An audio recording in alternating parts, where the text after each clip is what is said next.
Hello and welcome to Avenging Past 7. Uh, we're going to be going over Bad Batch episode, Season 2, episodes 1 and 2, Spoils of War and Ruins of War. What I thought about them, some things that I noticed. I don't think there are too many like behind the scenes things I really noticed or looked up and found. But we're going to talk about my thoughts on it. I thought that this opening scene that starts here, I don't know if they named this planet or anything, but I really liked this sequence when they are running away from these crabs. It was fun, action filled, fast paced. It added, had their classic humor from season one, and it was great way to open it back up into they're back into doing jobs. Everyone's okay. They're all together. Back into doing these missions. And I thought, good opening. Caught my attention, kept my attention, and enjoyable. All the stuff that you if you enjoyed season one, everything that you would have enjoyed from season one is back again with season two. And with the first episode, I thought it was very well paced. It had its fast moments, it slowed down, it had its comedy, it had its seriousness, but it kind of set the tone that I think we're going to be seeing throughout the season. Um, you really see Omega struggling with who she is and how she is different from the rest of them. She wants to be useful. She wants to do more. She wants to be a active participant in their missions. And she always has been, but she's always been that kind of side person. Like she was lucky to be able to help, or she was got in the way until she didn't, or and things like that. And she wants to help, and so Tech is doing a lot to help her learn, so that way she has the knowledge to be more of a participant. But that's effort. She's not, that's hard work, that's effort, that's training, that's practice, that's studying. And so you see that she's been having her learn all of the ships in the Imperial fleet, and comes it becomes helpful by the end of the episode, and she's able to think of something that he had not thought of himself. But you can see the frustration early on in this episode of she doesn't want to put in that work, but she wants to be helpful, and you see her actually help and participate in that in this first episode. But you also see that Echo really wants to help everyone in the galaxy. He knows that they are a team of soldiers that can be effective in helping save people from the Empire, save people from the tyranny of the Empire, just like they did against the Separatists. And he wants to be doing that. He doesn't want to be doing these jobs just to help themselves. He wants to be doing jobs and going on missions to help those who can't help themselves, to be a rebel. And I think that's really interesting, and I'm excited to see how that plays out in the season. Who are they going to come across that they could inspire to start the rebellion, that they could work with to help the rebellion? I'm hoping that we see them do more missions with Rex, because Rex kind of laid that foundation in season one, and Echo, of course, having worked with Rex and the 501st a lot, he's going to look up to Rex and want to continue the good work that they did in the past. So I'm really excited and interested to see what comes of that. Now, the next thing I really want to talk about, because I'm really curious, is this character right here. Now, my wife looked it up because she was really curious about the voice of this character, because the voice is very familiar. Um, and I don't remember her first name, but her last name was Sykes, and she voiced someone in the Harley Quinn show on HBO Max. But when I saw this character, my first thought was Sana Staros. That was my first thought. Having just seen a lot of Sana Staros on YouTube because of Galaxy of Heroes and her being added to that game, she's high on my mind in the Star Wars mythos lore right now. And so my first thought was Sana Staros. Now, on IMDb, her name is Figaro, I believe. I'll look it up live. Let me see, because I looked it up earlier. Phee Genoa. And Phee Genoa has no history in Star Wars. This is Wanda Sykes was the name of the voice actress for this character, and she has only been in her only appearance is this at first episode. Nowhere else. So I wonder if she will be revealed to be Sana Staros, if she's just going to be her own character. Um, so I'm not quite sure. Now we know that her occupation is a pirate, and Sid calls her the most trustworthy pirate she knows. Looking up Sana Staros, was she a pirate or was she just a scoundrel?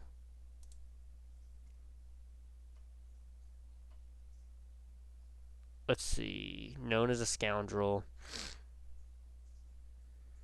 Oh, but I don't want to look up the comic. I want to look up the character. Here we go. Well, that's not Wikipedia. This is going to be unedited, but it's going to be what it is. Here we go. I think this pulls it up. Affiliation, Staros clan. Okay, she could maybe associated with the Staros clan. Alliance to restore the Republic. House of yeah, so it's like, I don't know. She does come in a little bit later on in the story, really, because she's much more around Han Solo's age, I believe. So, maybe not. Maybe we don't get much out of it. Maybe we do. We'll see. But I am interested in this character. Trustworthy pirate. Do we see Hondo come in because he's a pirate? We'll see. But she was very interesting to me watching that first episode. Let's see. Right here. Now this scene right here is not in the first two episodes, but I think we're gonna see a lot of this guy. Um, we're gonna see a lot of him. I'll talk about him when I get to episode 2. Let's see. Is there more from first two episodes here? I don't think so, because I don't want to show too much off of the trailer. But across episode 1, they go to Count Dooku's palace, his home world, to try and steal some war crates from them, war caches, and they meet some clones and they struggle in a fight with them. And I thought it was I believe that they did this a lot in the first season as well, but I really liked how they were using stun, their guns on stun, while the Imperial clones had their blasters on kill. So that was really cool and that was really interesting. But I really liked the dynamic between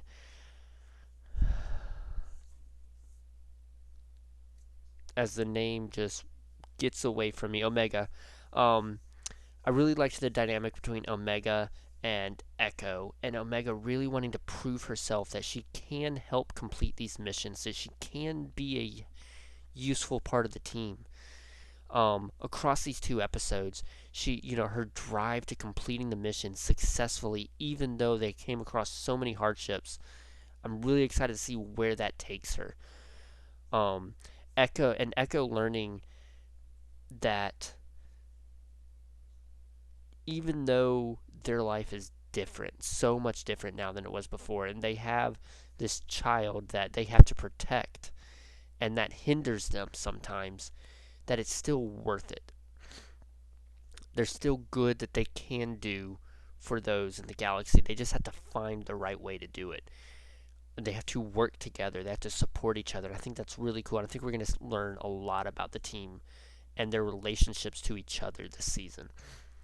Hunter wasn't a big. I mean, he had a bigger role in the second episode, but it wasn't a big. Hunter's the leader. Hunter's kind of controlling the situation, and the others kind of fight with each other, argue with each other. Relationships are mended, and Hunter kind of brought the team back together. It was very much about Omega's relationship to Echo for both of these episodes, and I think that's interesting, and I really enjoyed that aspect.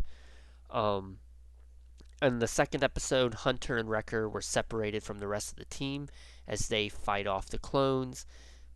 Not much going on there outside of, Wrecker being cool and a big tanky character, grabbing a battery and a cannon, I guess ion cannon from a separatist tank, and using that to fight off the clones. Another thing that Dave Filoni does so well is he takes these big action set pieces, these big emotional drama stories, and then he kind of stops them in their tracks for the characters who are a part of such a big war, such a big story spanning across the galaxy. And he stops the story for them to meet a local, a native of the whatever planet they are on, and kind of realize this giant war that we're a part of affects even the smallest people who live in isolation. And you get to meet the local and see that even on Count Dooku's own homeworld, he was not nice to those people. He was not kind to those people, and he abused his power against them and took a lot from them, even on his own home planet that he grew up on. And it was interesting. It was really cool. Now, one exciting thing, the voice of that character, be Bad Batch Season 2, the voice of that character that I would hope you would know and recognize was someone that I recognized his voice very well, but I couldn't place it until it was I looked it up. But it's Hector Elizondo, and he plays the security guard in the Princess Diaries movies. He also plays a father to one of the girls in Grey's Anatomy. He's done 159 previous roles according to IMDb. He has a he plays the father to Torres in Grey's Anatomy. He is a recognizable voice. He's a rather big actor, and he knows how to play that father. He knows how to play that father figure well, and he tries to kind of be that influence on Omega. That not everything is about looting. Not everything is about riches. That there are other things going on in the galaxy. Just joy, happiness, some toys, some distractions, um, a calm day kind of a thing. And she listened, but she might have learned it by the end of the episode, because then she went after the last of the loot, or trying to get something, started trying to salvage some part of the mission, because she didn't want to be a failure. She didn't want to be she wanted to give Echo what he wanted. She wanted that to work for the team. She has that drive for success, for proving herself to Echo. And she, they walk away with nothing, which I'm interested to see what comes of that with Sid whenever they get back there in next week's episode. One thing I found interesting that I hope we get something out of it. I hope we learn something. Maybe it'll be in a comic or a book, maybe in the episode.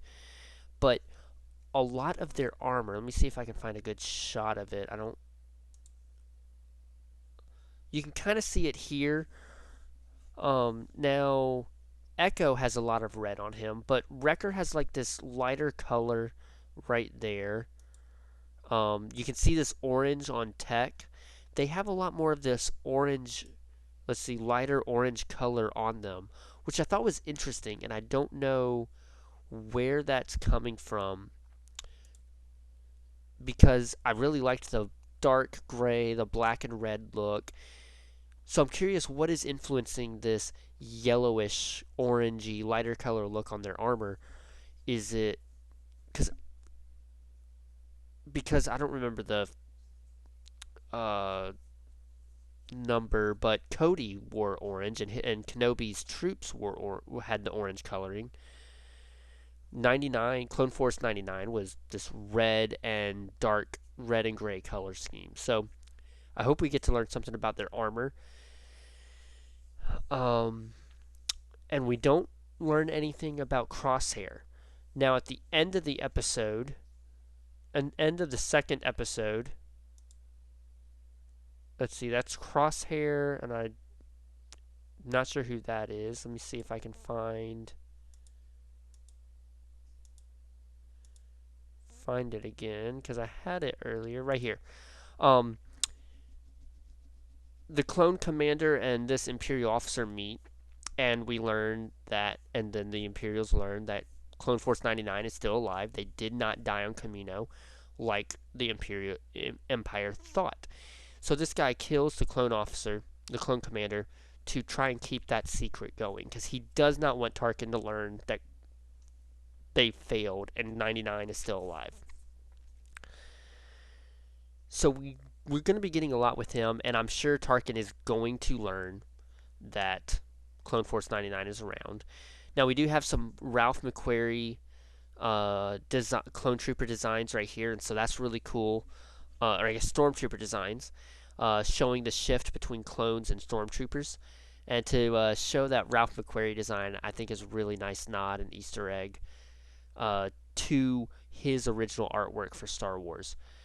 Because a lot of his artwork was just the influence into what we got, and we didn't really get a lot of his actual artwork in the movies. I don't think because like he gave the original artwork and it looks amazing, and then kind of just became the influence to what we got. But because he assumed Clone Force 99 was dead, I'm guessing that means Crosshair is still missing right now, and he hasn't shown back up yet. Now, I believe Crosshair is still going to be a bad guy. I don't know if we will. Here's the cat for this part of the episode. I don't know if we'll really get to see him turn to the light side again, but I do think he's going to pop up and be a bad guy at least for a little while. I think that's most of my thoughts without just repeating myself over and over again. Let me know what you thought down below. Did you enjoy these first two episodes? Do you have your own criticisms of them? What did you enjoy from it? What did you not?